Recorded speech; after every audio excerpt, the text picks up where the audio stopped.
Divino Mestre Jesus, amigo, irmão incondicional, agradecemos pela oportunidade, pelo ensejo que se renova para nós, de aqui estarmos reunidos, podendo participar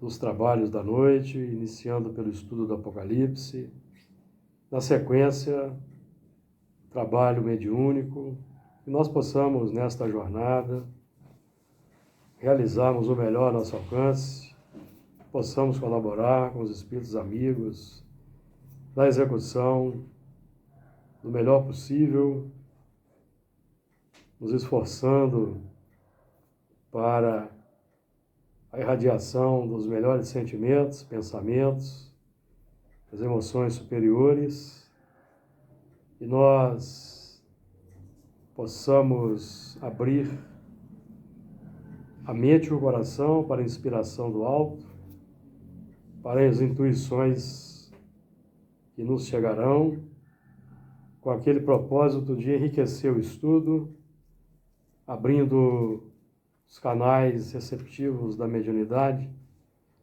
para que o estudo seja mais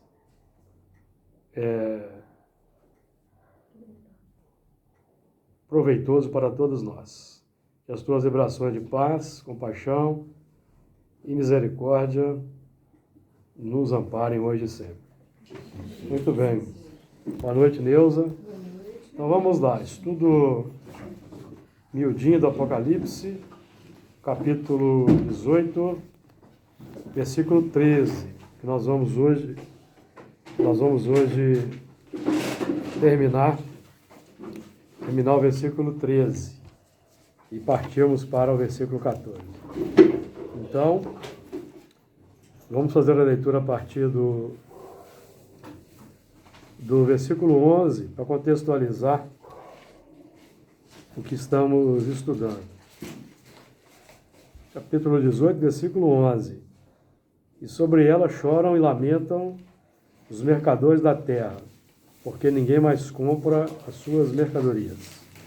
Mercadorias de ouro e de prata, e de pedras preciosas, e de pérolas, e de linho fino, e de púrpura e de seda, e de escarlata, e toda a madeira odorífera, e todo o vaso de marfim, e todo o vaso de madeira preciosíssima, de bronze e de ferro, e de mármore, e cinamomo, e amomo, e perfume, e mirra, e incenso, e vinho, e azeite, e flor de farinha, e trigo, e cavalgaduras, e ovelhas, e mercadorias de cavalos, e de carros, e de corpos, e de almas de homens. E o fruto do desejo da tua alma foi-se de ti, e todas as coisas gostosas e excelentes se foram de ti, e não mais as acharás. Os mercadores destas coisas, que com elas se enriqueceram, estarão de longe pelo temor do seu tormento, chorando e lamentando, e dizendo: ai, ai daquela grande cidade que estava vestida de linho fino, de púrpura, de escarlata, e adornada com ouro e pedras preciosas e pérolas, porque numa hora foram assoladas tantas riquezas. Muito bem, então o versículo 13, que nós já iniciamos o estudo na semana passada. E cinamomo, e amomo, e perfume, e mirra, e incenso, e vinho, e azeite, e flor de farinha, e trigo, e cavalgaduras, e ovelhas, e mercadorias de cavalos, e de carros, e de corpos, e de almas de homens. Nós já trabalhamos até o tópico do vinho. Então não vamos voltar no assunto, não. Vamos a partir do vinho, que aliás nós já estudamos anteriormente o vinho, em outros, porque o assunto é repetitivo. Em outros capítulos, em outros versículos, já falamos do vinho.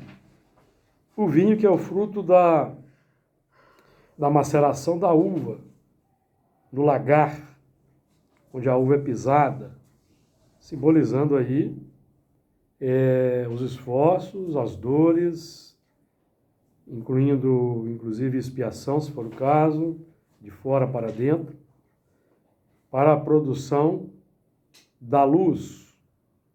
Então, o vinho define, sinteticamente falando, o esforço para a produção da luz. Por quê? Porque nós podemos, no esforço para produzir o vinho, nós podemos nos embriagar com as nossa própria vaidade, nossas próprias ideias, nossa própria filosofia. Podemos também produzir, ao invés de vinho, vinagre, que oferecemos a Jesus na cruz, por exemplo, que são as complicações, as vibrações complexas. Certo? Agora, a obra vai estar completa quando nós produzimos o azeite, porque o azeite também é fruto da maceração da azeitona, pela mó, pela pedra, então o componente dor, o componente esforço, mas qual que é o diferencial? O diferencial simbólico é que na maceração da azeitona, que é a oliva, produz-se o azeite, que é o combustível da luz. Então, ou seja, o sofrimento aí já é componente que produz luz, porque o espírito já compreendeu o valor do sofrimento e sofre com resignação e paciência. Resignação e paciência são virtudes. E o que ilumina-nos de dentro para fora são as virtudes. São as virtudes. Lembrando que já estudamos aqui, de acordo com o Livro dos Espíritos, na questão 894, a partir do momento em que nós resistimos ao mal, já há virtude sendo desenvolvida. Há virtude sempre que resistis ao mal. Mas, quando a virtude está desenvolvida, então a luz está irradiando de forma natural. Quando o espírito completar todo o leque de virtudes, se tornar um completista, então aí ele será um irradiador de luz plena, a partir daí, para todo sempre, sempre no crescente, porque o progresso é infinito. Certo? De acordo? Então, o azeite simboliza o melhor, que são as virtudes. O vinho é o encaminhamento. Figueira, videira, oliveira. Conheço. Informação, formação, transformação. Então, o símbolo é esse. A videira só tem folha, conhecimento. A figueira. A videira é o esforço. Domar as inclinações más. O esforço. No esforço por domar as inclinações más, nós podemos, ocasionalmente, sentir humildade, sentir resignação, podemos também nos revoltar, sentir inconformação, sentir indignação. Por quê? Porque nós estamos no projeto do desenvolvimento das virtudes. O projeto não foi alcançado. Quando o projeto é alcançado, então é luz, já é transformação. Apresentada. A glória. De acordo? Então, o que é o espírito puro? É aquele que completou as virtudes possíveis de serem desenvolvidas. De acordo? Será que virtude tem o completar? Vai estar sempre... Você vai aumentar a virtude. Então. Aristóteles definiu que a felicidade decorre da prática das virtudes. Então, cada virtude que a gente desenvolve é um fator de felicidade inerente, intrínseco, irradiante. Então, se nós ainda não temos no campo pleno da existência, nas 24 horas, uma felicidade perene, é porque nós ainda não somos virtuosos completos. Suficiente, então, talvez. Né? Completos. Porque sempre que Não tem mais sabor, virtudes do sempre que tem de sabor, sempre que tem de sabor, desconforto, é porque não tem virtude ainda. A felicidade decorre das virtudes. E virtude depende da prática do bem. Ninguém desenvolve virtude só estudando. É na prática. Aí na prática, no lar, no trabalho, é que vão emergir, meus amigos, no contato social com a parentela, é que vão emergir as complicações que ainda temos, que é o que precisa ser trabalhado. Então, no contato lá com o pai, com a mãe, com o irmão, com a irmã, emergiu uma emoção complexa, é o trabalho a ser feito. É uma mensagem que vem das profundezas do nosso espírito, indicando o trabalho a fazer. Então, por exemplo, se a questão emerge por uma dificuldade na convivência, então eu preciso insistir na convivência. Para quebrar a limitação. Porque o problema da convivência não está no outro, está em nós. O outro é o espelho que reflete a dificuldade. O outro não tem culpa se eu na presença dele, estou sentindo raiva, ou impaciência, ou irritação. O outro não tem culpa disso. O outro é o que é. E nos compete aceitar o outro como ele é. Porque ele está no seu tempo de evolução, na sua trajetória. Não é da nossa alçada querer exercer uma ingerência no livre-arbítrio daqueles que conosco convivem. O outro achando que a gente está certo. Né? É o que Jesus quis dizer, né? Você vê o argueiro no olho do outro, não vê a trave no seu. Então, quando na convivência familiar emerge uma dificuldade, esse é o meu problema a ser saneado. Aí nós vamos desenvolver as estratégias, que no caso, nesse tipo de situação, é convivência. Conviver mais para quebrar a resistência. Certo? Tem um conto muito interessante indiano, que a nora que não gostava da sogra, queria envenenar a sogra. A sogra teve uma complicação com o casamento dela. Ela foi num guru lá, ele arrumar para ela um veneno para que ela pudesse usar devagarinho aquele veneno e matar a sogra. Aí o guru falou assim, primeiro você vai fazer o seguinte, primeiro você vai conquistar a simpatia dela. Você vai conquistar a simpatia dela, devagarinho, e depois então você executa o plano. Aí quando ela foi no trabalho conquistar a simpatia, o que aconteceu? O ódio desapareceu. Agora isso tem que ser levado, inclusive, além do seio familiar, né? Não, eu estou dando aqui o que o seio familiar Mas, é o cerne da complicação. Jesus falou que os inimigos do homem serão seus familiares. Então, os inimigos que nós amealhamos no tempo, uma parcela, porque cada um representa, às vezes, centenas ou milhares, um grupo. Então, reencarnamos em família. Então, por exemplo, às vezes você está, hipótese, sua filha de hoje é mãe de um inimigo, sua filha de hoje é mãe de um inimigo que te persegue. Aí você vai tratando bem, aí ele é obrigado a mudar.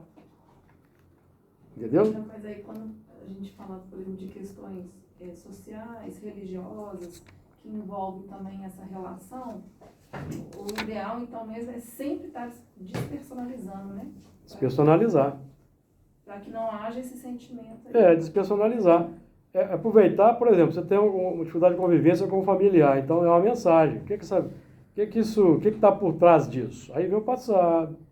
Né? Meu passado, porque todo sentimento complexo fala de um passado complexo. Isso é o trabalho a ser feito. Então, meu amigo, ninguém vai conseguir quebrar esse sentimento de uma hora para outra. É insistência e hábito e convivência, né? Que aí vai quebrando a resistência. A resistência foi estabelecida ao longo de milênios, séculos. Então tem que ter paciência, certo? E é proposital, né? Vir na mesma família Lógico. é menos difícil, né? Trabalhar O esse esquecimento do passado é para você, né? Aquela mãe Pode ter sido. lhe fez um grande mal no passado, hipótese. E você reencarna através dela, né? Então ela vai lhe tratar bem ao longo da vida, quebrando aquela sua resistência. Então daí é por isso que tem as antipatias assim inatas. Isso é estudado aqui no Evangelho segundo o Espiritismo. E por isso que nós não podemos ainda ter uma lembrança plena do passado. Não podemos ainda. Não temos condições ainda. Então as coisas vão sendo gradativas. Sendo gradativas. Isso aqui temos que ter paciência, né? E com calma. Então, mercadores de vinho, quer dizer, aqui são os mercadores, são os que estão distribuindo, não é? Os que estão distribuindo. Nós estamos distribuindo um vinho e um azeite, aí na sociedade, cada um de nós. Mercadores e de corpos e de almas de homens. Aqui nós estamos trabalhando o plano dos manipuladores, dos enganadores, dos falsos profetas, por exemplo, dos que escravizam. É nesse sentido. Então, por exemplo, Jesus, quando se encontrou com Pedro, o que foi que ele disse para o Pedro? Ele estava lá pescando, jogando a rede no mar. O que foi o que Jesus disse para o Pedro? Para o Pedro. Vinde após mim, sereis pescadores de homens. Sereis pescador de homens. Ou seja, pescar homens para o reino de Deus. Agora, o problema é quando nós pescamos os homens para o nosso reino individual. E são os movimentos aí dos que manipulam as opiniões. Os formadores de opinião. E hoje existe aí uma corrida pela monetização. Os vídeos são feitos e quanto mais você faz, mais você vai sendo monetizado. Então existem aqueles que ao invés de pregar para o Cristo, pregam para si. Ao invés de atrair para o Cristo, atrai para si. O propósito ali, o interesse pessoal. O campo do interesse pessoal. Isso tem acontecido aí com muita ênfase na rede social. Que é aquele que vai rebanhar para si. Lembra que nós já estudamos que aqui no texto Paulo pregava a Cristo e não a si mesmo? Paulo, né? Tem uma frase que ele fala assim, mais ou menos assim, que ele prega a Cristo e não a si mesmo. Ou seja, está atraindo as pessoas para Jesus e não para si. A sua própria filosofia, a sua maneira de pensar, de entender. Que é um problema, porque depois no mundo espiritual nós vamos lidar com aqueles que nós buscamos manter num culto à nossa personalidade. E não um culto à filosofia de Jesus, por exemplo.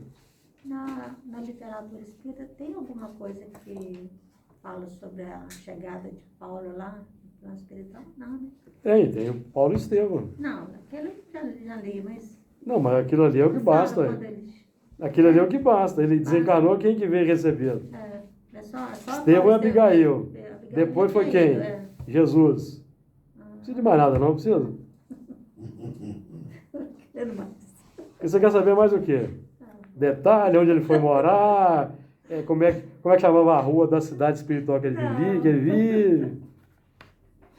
Aí é um detalhe relevante, né? Porque ele já...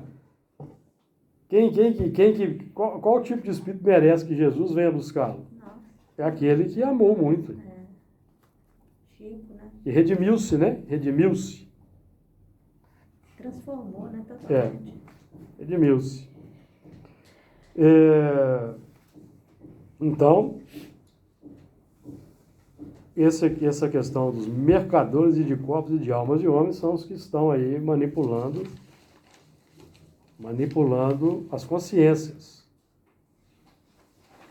na pauta do interesse pessoal.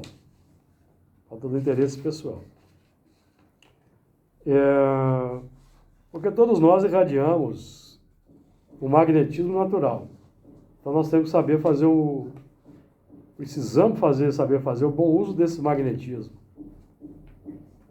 Que nós vamos atrair pela simpatia, vamos nos fazer ali modelos menores, modelo e guia menor para as pessoas, mas com qualquer propósito de, olha, Jesus é que é o guia. Então nós temos que estudar a doutrina espírita e o evangelho. Nós apenas somos multiplicadores, somos aí multiplicadores de ainda imperfeitos, buscando fazer um trabalho. E o que deve animar-nos sempre é a boa intenção. Porque a boa intenção é a salvaguarda. Porque vamos cometer erros, não vamos? Mas a intenção sendo boa, Deus olha a intenção. Aí ele cometeu erro, mas qual que foi a intenção? A intenção foi o melhor possível. Então tá de acordo. Não é um espírito perfeito, ele não vai fazer o melhor possível. O ideal. Mas ele está na luta, vai fazer o melhor possível. Para o seu grau de evolução, a sua condição. Então, o nosso propósito, no mínimo, deve ser sempre ter a boa intenção. Boa intenção, que é a salvaguarda. Tanto que até no plano jurídico aí das penalidades, nós temos o crime culposo e o crime doloso. O que é o crime culposo? É o crime sem intenção. E todos estamos sujeitos a cometer aí no trânsito. Certo? Todos estamos sujeitos a cometer no trânsito. Em outras ocasiões. Então isso é importante nós levarmos isso aí sempre em conta. Então a intenção. Versículo 14. E o fruto do desejo da tua alma foi-se de ti. E todas as coisas gostosas e excelentes se foram de ti. E o fruto e não mais as acharás, né? E não mais as acharás. Então nós estamos trabalhando aqui ainda na queda da Babilônia, nas lamentações, né? Que é o movimento. Nós estamos trabalhando aqui agora no trabalho para combater o sistema de operação antigo, estruturado nos milênios, a pauta do egoísmo. Então, o primeiro movimento, só retrocedendo um pouco aqui, a Babilônia cai, ou seja, os valores complexos, a identificação dos valores que nós precisamos mudar na nossa filosofia de vida, eles caem, ou seja, são descobertos, quando o bem se instaura. Então, quando eu, estudando a doutrina espírita, por exemplo, eu leio fora da caridade na salvação, aí eu vou descobrir que eu não sou caridoso. Eu nunca fui. Por quê? Porque eu sou egoísta, sempre fui egoísta. Então o trabalho vai ser qual? Caiu intelectivamente, o egoísmo, intelectivamente ele caiu, no meu conceito. Eu preciso combater o egoísmo. Agora, combater o egoísmo é um movimento do cotidiano. De luta, de esforço, de tempo, Nós temos um modelo. insistência. Nós temos um modelo. O que Jesus faria se estivesse... Exatamente. Pautar, não é? Pautar sempre, buscar por manter esse parâmetro, que é para a gente forçar o limite. Forçar o limite. Então aqui nós estamos trabalhando, ó, no papel no serviço da formação de uma nova mentalidade, no plano interior. Basicamente, nós lutamos contra os desejos antigos para instaurar desejos novos. Então, nós estamos lutando aqui para transubstanciar, aprimorar, sublimar desejos na pauta do egoísmo, do interesse pessoal, e dando aquela feição mais altruísta, mais humanista, que é a luta. Para isso nós somos ajudados com as reencarnações. Nós vamos encarnar junto com aqueles que precisamos ajudar, que prejudicamos e que não nos perdoaram. Então, graças ao esquecimento do passado, nós vamos emanados aí pelos laços consanguíneos, vamos buscando a alteração. E evidentemente que é difícil, porque nós lidamos com caracteres diversos e cada um de nós vai na pauta do contato pessoal, vai ter uma determinada reação e o outro também, vice-versa. Está na pauta do progresso que se dá pelo contato pessoal. O progresso, amigos, sempre se dá pelo contato pessoal. O contato pessoal é que é o mecanismo da lei do progresso. E os mais adiantados auxiliam o progresso dos menos adiantados pelo contato pessoal. Os mais adiantados são os que têm os melhores conhecimentos, são os mais adiantados.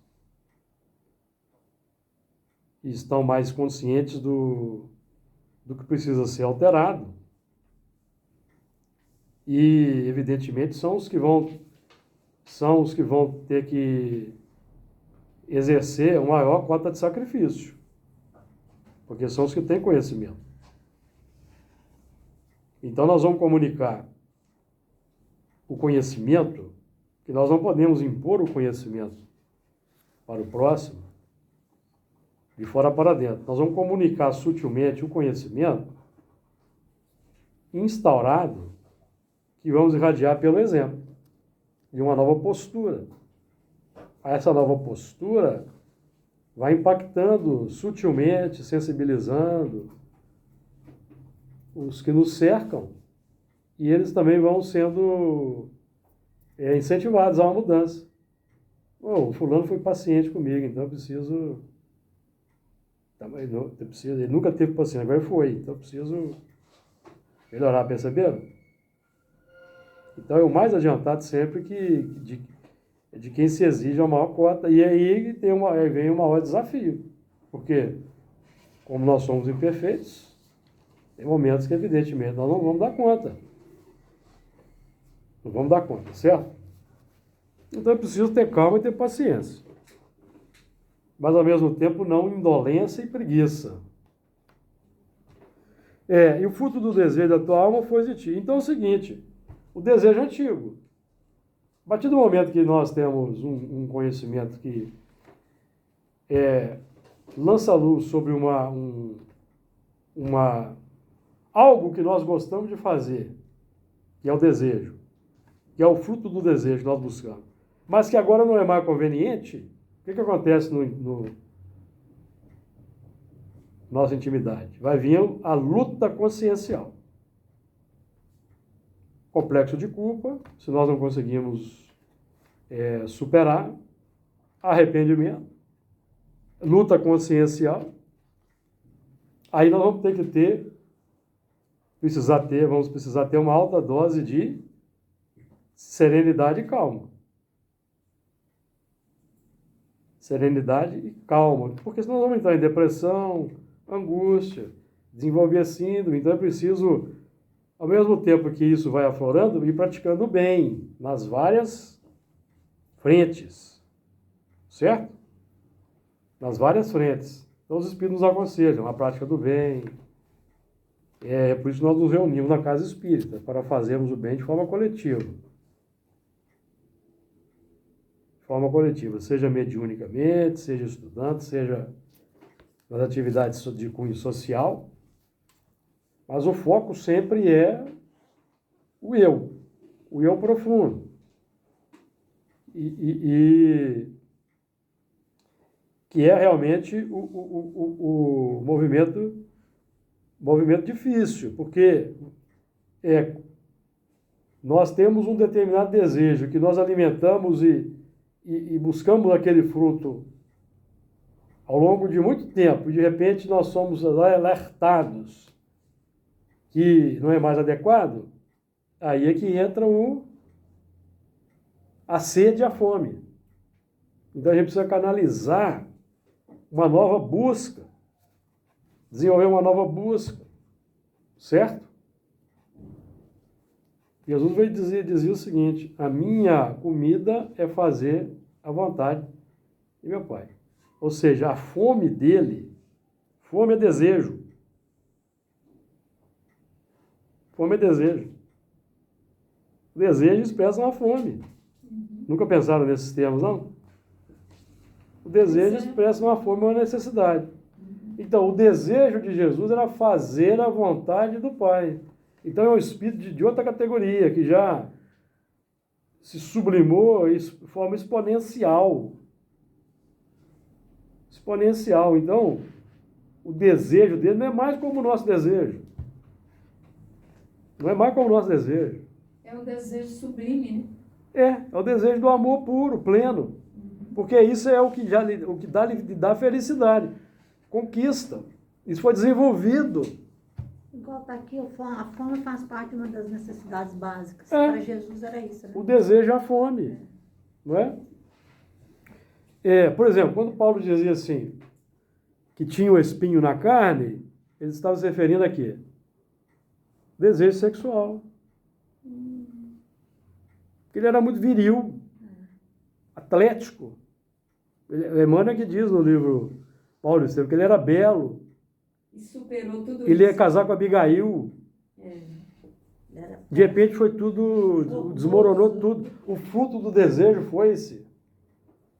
E ele se entregou a Jesus. E ele foi tentado, as mulheres apaixonavam por ele. Quando ele fazia as pregações ali nas Ásia Menor, as mulheres apaixonavam por ele. Tem mais de um caso no livro Paulo Estevam. Então ele tinha que resistir.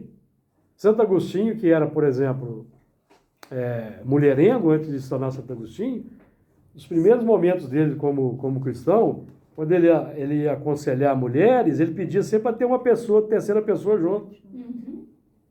Porque o ímpeto dele era o desejo que ele cultivou na vida, os prazeres. Então, o desejo é fome. Ele que abraçava não sei o quê? Não, tem um Não, esse é rolava, Francisco de Assis. para reprimir. Francisco de Assis, quando tinha o desejo forte, Rolava no... ele rolava no espinheiro. Isso aí. Meu Deus. Quem que é? Francisco de Assis. Tirar o foco. Tirar o foco. Era um Porque, desejo. porque ele era jovem. Vai, né? Ele era jovem na flor da idade. Abriu mão de tudo. Mas aí o desejo ele se propôs ao espírito avançado. Ele é João Evangelista reencarnado. Que foi Daniel. Quem foi? João Francisco. Francisco de Assis. Daniel, João Evangelista, Francisco de Assis. Mesmo espírito. Mas mesmo assim, o biológico é muito forte. Né? É muito forte. Então, por isso que tem o casamento. E sem o casamento também não tem reencarnação. A igreja está toda errada, né, católica? Sim, Tá melhorando. sim, foi um erro da igreja.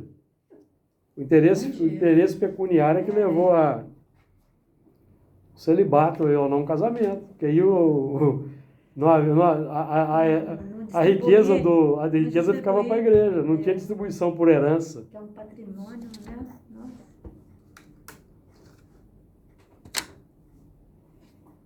Então, e fruto do desejo da tua alma se foi-se de ti.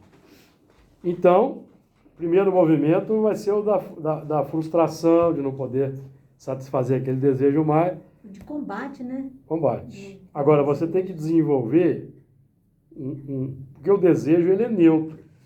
Desejo é força para progredir. Desejo é força para progredir. Certo? Se você alimenta aquele desejo, você está progredindo naquela direção. Você vai ficar atendendo ao desejo, que qualquer que seja ele, com insistência, se entregando aquele desejo, você vai progredir na direção do que o desejo propõe. Aí você vai poder adquirir dores ou libertação. Dependendo o tipo de desejo que você segue.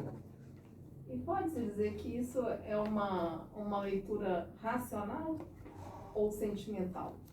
É uma leitura racional, né? Você está racionalizando, mas na prática, você superar o desejo, até que você consiga, a razão vai perder vários estágios, a razão vai perder. Porque você não consegue quebrar um desejo de uma vez. Precisa de tempo. Né? Vamos imaginar se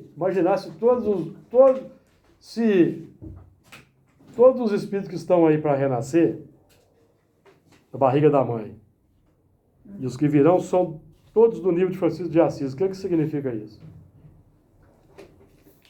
Pode repetir? Não. Se todos os bebês que estão no ventre da mãe são Francisco de Assis, todos iguais a Francisco de Assis. Potencial de mudança. Tá, mas daqui não vai ter mais humanidade, porque eles são todos celibatários. E aí, como é que vai ter reencarnação? Então o problema não é o sexo, gente. O problema é o uso. Bezerra não casou 2 vezes? Irmã, né? Foi feito dessa forma justamente para procriar. Só que nós Evidentemente. usamos para outras O sexo virou. O sexo, ao invés de. Deixou de ser o meio e se tornou o fim em si mesmo. Que bendito seja a E o sexo é o meio para você estreitar os laços de forma adequada. Acontece que ele se tornou o fim em si mesmo. Por isso, Aí todas as questões complexas que foram desenvolvidas ao longo do tempo.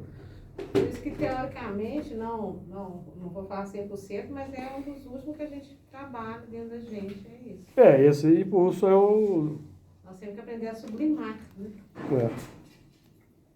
Por exemplo, o mundo de regeneração e mundo de todos é mundo biológico. Então tem relacionamento sexual, gente.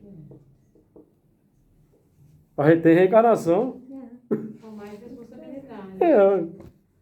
Vocês acham que não tem? No mundo de todos não tem reencarnação, não?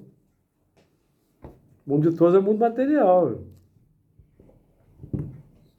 Nós ainda vamos ser seres biológicos ainda milhares e milhares de anos aqui na Terra.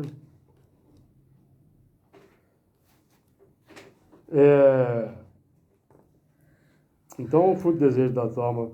Aí vem a tentação. O que é que Paulo vai dizer? Bem-aventurado é o varão que sofre a tentação. Não é? Quem é que não sofre a tentação?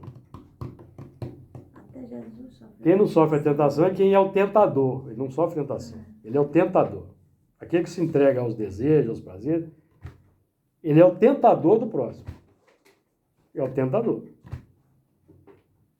Agora, o varão que sofre a tentação é bem-aventurado. Por quê? Porque a razão já despertou, ele está lutando contra um desejo que não pode ser realizado daquela forma. Então, é bem-aventurado.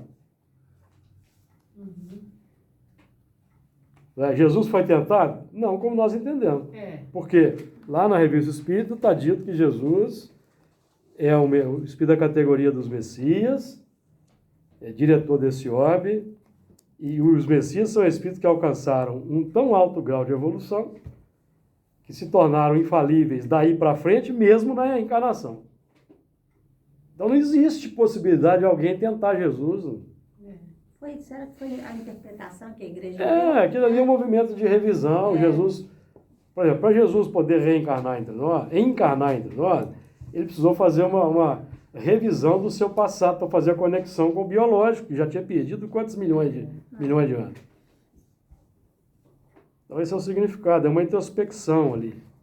Nós não temos condição de analisar por enquanto. O que nós podemos falar é o seguinte, que não foi tentado como se crê aí.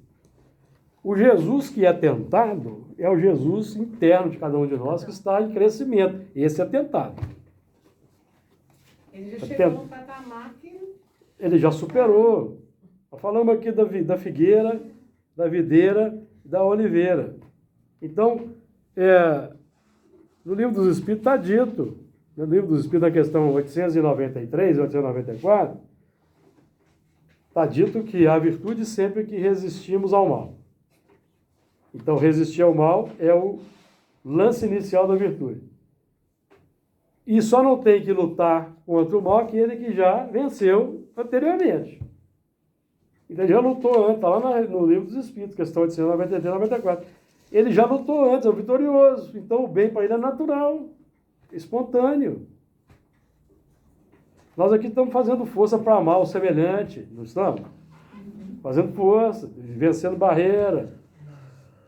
Quem já não tem que fazer força, já ama incondicionalmente, o próprio já superou, já venceu.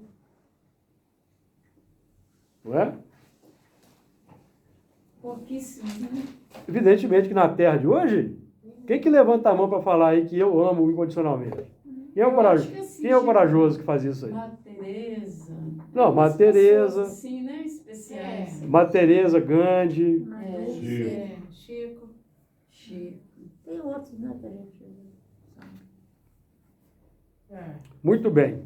E todas as coisas gostosas e excelentes se foram de ti, e não mais as acharás. Então nós estamos falando aí com o movimento, dois movimentos. O movimento de autoconhecimento, que nos leva a acionar a vontade como impacto determinante para transformar o desejo, porque os instintos são embriões do sentimento. Os desejos nascem dos instintos. Mesma coisa. Então, nós temos que trabalhar e não mais as acharás. Quem é que acha alguma coisa? Procurando. Quem procura. Procuraste. Quem procura, acha. Então aí tem um segredo também. Buscai e achareis. Pedi e abrir-se-vos-á. Não é? Então, são movimentos naturais. Como que nós buscamos? Nós buscamos pedir, bater e buscar. São três verbos que Jesus utiliza no Evangelho de Mateus. Pedir, bater e buscar. Buscar e achareis. Mesma coisa, né? Busca, pede. Pedir, Jesus. Pedir, nós estamos pedindo, pensando, nós estamos pedindo. Já começa a dificuldade por aí. Pensando, nós já estamos pedindo. Qual que é o teor dos nossos pensamentos nas 24 horas do dia? Então nós estamos fazendo o teor desse pensamento, é um pedido que nós estamos fazendo silencioso para a sabedoria divina. Se o pensamento é complexo, nós estamos pedindo do quê? Para a sabedoria. Medidas para que eu melhore o meu pensamento. Estou pedindo, porque Deus é previdente, providente, nos criou para a felicidade. Se eu estou nutrindo pensamentos complexos que vão me levar para o sentido oposto, porque pensamento insistente vai se materializar, é lei. Por isso que Jesus, quando Jesus diz assim, buscar e acharei, ele está Jesus está enunciando uma lei. É uma lei. Nós exercitamos, uma lei natural que exercitamos automaticamente, pensando e desejando. Estamos exercitando buscar e acharei. Então a gente qualifica também o pensamento, né? Qualifica. Sim. Estudando a doutrina espírita, você vai tomando consciência do teor do pensamento, mas como efeito colateral desagradável, você vai descobrir a fonte do pensamento. Qual que é a fonte do pensamento? Evangelho segundo o Espiritismo. Todo pensamento mau decorre de uma imperfeição da alma. Então, se seu pensamento, o pensamento mau aí, não é o pensamento de você pegar uma arma e dar um tiro, roubar, não. É aquele pensamento que o mal no plano sutil se explode, né? Deseja algo complicado, complexo. É um pensamento mau, que nasce de uma imperfeição da alma. Então, identificar o pensamento, com o tempo você vai ter um efeito colateral desagradável, que é despertar o sentimento. Ô, Júlio. Você vai entender, vai tomar consciência do sentimento. Aí você vai falar assim, bingo, achei. Não é buscar e acharei? Nós aqui estamos buscando, não estamos? Cada vez que a gente vem para um trabalho, um estudo como esse aqui, sem pretensão da nossa parte, tá? Aqui eu estou compartilhando o material do Honório Abreu. Cada vez que a gente vem aqui para estudar isso, e ali no mediúnico, trabalhando no mediúnico, nós estamos aprofundando cada vez mais. Aí nós vamos descendo para a fonte. A fonte, então, vai tomando consciência. Não é o que está acontecendo na reunião? Os nossos amigos do passado aí têm surgido. Não é? Então, é o buscar e acharei sendo executado. Então, por isso que como contrapartida, a gente deve estar no esforço no cotidiano para melhorar a nossa, qualificar, como você disse aí. O qualificar é, por exemplo, como que eu repito sempre, né? Como que eu atendo a porta, eu atendo o telefone, eu lido com o familiar, com o porteiro. Comportamento cotidiano, né? É aí que eu vou... Também vai... Mas aí não vai recair sobre o que a gente falou anteriormente, da questão da gente formatar os nossos valores lá, os nossos... Qual que é que a gente está falando? Das nossas virtudes. O foco é desenvolver virtudes. Então, isso aí é uma forma. O jeito como você abre ou fecha uma porta, você pode desenvolver uma virtude, você pode dar expansão a um instinto. E o Júlio? E eu, assim, a partir do momento, né, assim, pelo o que eu li da frase, né, se eu estiver errado, por favor, me corrija. E o fruto do desejo. A partir do momento que esse fruto do desejo for da minha alma, for embora, né? Fala aqui, todas as coisas gostosas, excelentes, se forem de ti, e não mais as achará, os mercadores dessas coisas que conhecem enriquecer estarão de longe. Eu acho que a partir do momento que a gente, esse fruto do desejo afastar da gente, for embora, né? Essas coisas gostosas, que são esses desejos, Sim. e não mais acharás, é essa questão de quando a gente já está na questão do que o Júlio falou, quando a gente já está no patamar Porque de evolução. os espíritos, aprendendo na questão 459, os espíritos influenciam nossa vida, nossos pensamentos. Todo mundo sabe de qual é salteado, né? Mas eles influenciam pelo desejo. Aí chega num ponto... Pelo sentimento. O sentimento é que é o ponto de toque. Aí chega no ponto do grande, né? Desejo. O quanto que eu já não preciso, né? Quanta coisa que Porque os ingleses convidaram o Gandhi para Londres. Então eles foram passear ali naquelas ruas de Londres ali, tem aquelas lojas chiques. As vitrines. Aí o Gandhi estava olhando. Aí eles diziam assim, opa, ó, uma chance aí da gente. Aí, ô Gandhi, gostou de alguma coisa? Interessante, eu estou vendo aqui o tanto de coisa que eu não preciso. Que existe que eu não preciso. Aí desarmou os elementos. É isso aqui, ó, e o fruto do desejo da alma foi de ti, e todas as coisas gostosas, excelentes foram de ti, e não mais as acharás. Eu entendo dessa forma, a partir desse momento. Eu mesmo já modifiquei numa coisa na TV. Fica passando aqueles hotéis maravilhosos, aquelas coisas. Eu olho e falo assim, oh, meu Deus. Isso aí não chama coisa mais. Inútil. É. Acho tudo inútil.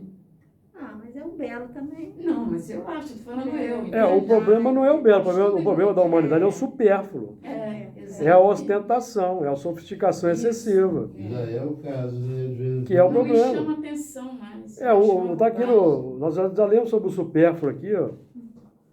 Né? O Kardec vai dizer, enquanto tendes o supérfluo, Mas muitos não têm o necessário, lembra-se disso? Já vejo Pantanal, já olha aquela beleza de vontade. Nossa, de conhecer aquilo nossa, ali. aí eu comi já. Não é supérfluo, aquilo é Não, aí já é positivo. alimento para a Aí já é alma. positivo. É um alimento para a alma. Aqui, ó.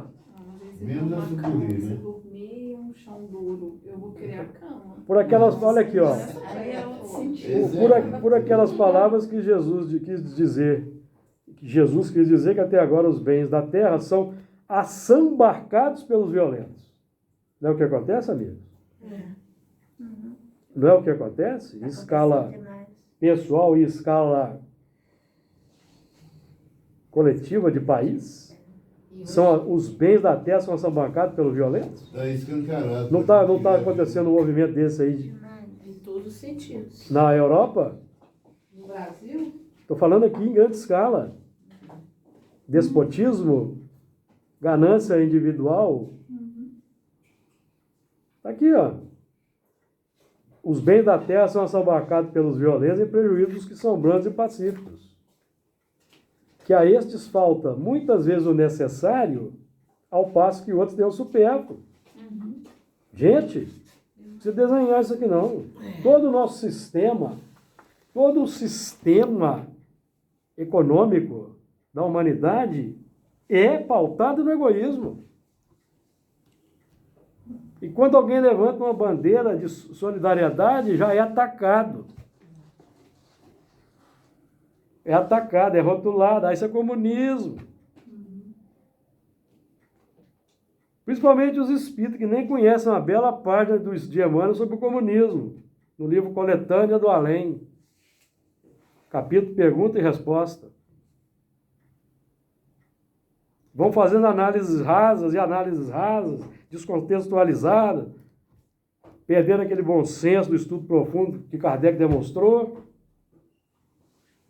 Vão fazendo coro com discursos de ódio, por aí afora.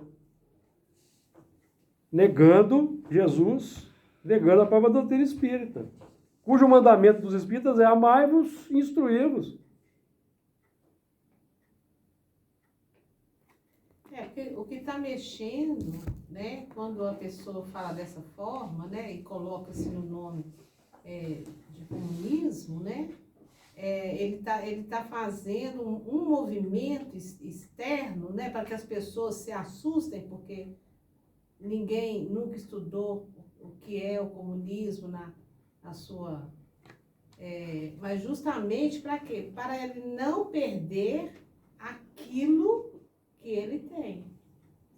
Ele não está preocupado se quem é, o que é, Exatamente. o que é. É o que ele vai perder. Ele coloca comunismo, que aí todo mundo assusta, alguma coisa assim. Mas ele está preocupado com aquilo ali. Totalitarismo. A divisão, as coisas, a diminuição, entendeu? Se lá fora chama comunismo, o que é? Não interessa.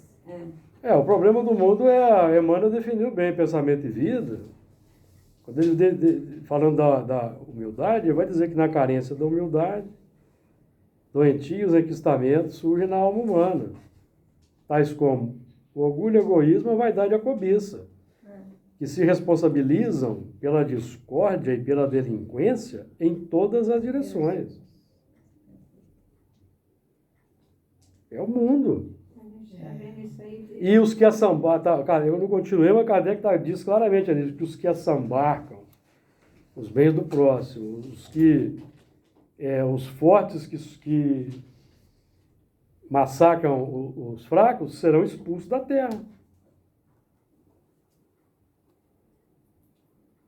Isso não é enfatizado em nenhuma... Vocês não vão encontrar live aí dos palestrantes enfatizando isso, não. Porque isso é um tema que desagrada muitos seguidores e você vai perder... Vai perder clique, vai perder curtida. Então, porque justamente por causa desse partidarismo, né, que a gente tem dentro exatamente, da gente. partidarismo. Eu acho que o importante é nós focarmos em destruir o materialismo e buscar o espiritualismo, né? Dentro de nós. E o materialismo... Dentro de nós. Porque, inclusive, eu acho que o materialista, ele pensa muito pequeno. Eu quero pensar além, né? Me preparar para o além. Porque o materialista pensa no... Um mundo melhor do que esse aqui. Sim. E o materialista, ele se escraviza aqui. A vida de É hoje. fruto do egoísmo. Na verdade é o seguinte, ó, só vai desaparecer esse sistema, esse quadro de sistema, e não porque aqueles que atrapalham vão ser banidos. Mas vai levar tempo. Né? Pois é, então nós é que temos que fazer Isso. a autoanálise se a gente não é um deles. Trabalho Porque interno. os que fazem isso vão ser banidos. Agora, o que vai o que vai destruir é aqui, está aqui, ó. A lei de amor substitui a personalidade pela fusão dos seres. Extingue as misérias sociais. 4. Não. Capítulo 11, item 8, a lei de amor.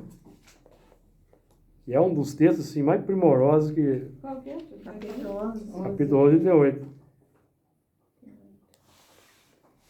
Quem é ditoso? Ditoso é aquele que, ultrapassando a sua humanidade, então o ditoso, que tem uma mensagem aqui na entrelinha. Nós queremos um mundo ditoso. Mas o mundo ditoso, ele é formado por espíritos ditosos reencarnados. Então quem é o ditoso? É o que ultrapassou a sua humanidade. E ama com amor, com amplo amor, seus irmãos em sofrimento. Então, ditoso. Agora, todos aqueles de nós que atrapalhamos esse advento, na pauta da má intenção declarada, seremos excluídos, expulsos, que é o termo que Kardec usa. Ô, Júlio, você vê como é que nós somos distantes, né? Que nem ser humanos nós somos ainda. Não, para os espíritos não. Ultrapassa a humanidade. Eu vi um programa semana passada que eu falei, gente, eles aí estão muito na minha frente. Os casais adotando crianças, essas crianças a mais adultas. Teve um falando assim, vou pegar 4 de uma vez. Exatamente. Eu 4 irmãos. Quero 4 irmãos. E eu já fiz isso. Separar, né, os irmãos. Eu adotei 4 também. Não fiz mais Aconteceu comigo, eu fui separada. Nós já estudamos aqui aquela classificação do irmão do irmão Jacó no livro Voltei, que é baseada no Evangelho segundo o Espiritismo, naquelas 3 categorias, selvagens, semi-civilizados e mais adiantados. Aí o irmão Jacó, ele amplia a equação, né? 1/3 selvagens estão caminhando da irracionalidade para a inteligência. 1/3 da humanidade. Os semi-civilizados, da inteligência para a razão. O outro terço da razão para a humanidade. Então, os mais adiantados ali são os que estão buscando superar a razão e desenvolver a humanidade. Porque ele vai concluir que os que estão na faixa da angelitude não estão reencarnados na Terra. Jesus nos ilumina, eu vou terminar com isso.